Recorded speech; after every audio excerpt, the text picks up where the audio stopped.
saya. Ada. Okey, alhamdulillah. Saya poyo sikit rambut baru, rambut raya. Okey. So untuk berlangsung kita ada satu pengumuman. Okey, kita setelah buat keputusan untuk hari Ahad, di kami Ahad, maknanya hari terakhir Ramadan, kita akan buka macam biasa, tapi kita tak ada menu-menu lain. Kita hanya ada menu char kway teow sahaja. Okey? Kita hanya ada menu char kway teow sahaja. Dan kemungkinan kita akan pindah ke depan.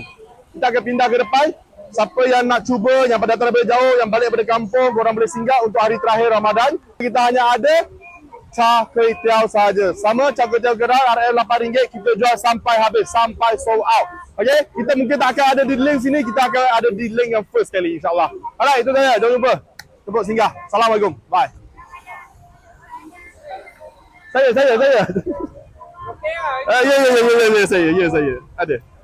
Kita buat ni, kita buat pemantauan dengan kita punya ni lah. Faham? Boleh? Jadi kalau takut ada peniaga pakai bagasi. Tak ada. Salah. Kita bagi nasihat. Boleh? Faham? Kami semua orang anak muda. Semua anak muda, Mak. Salah dalam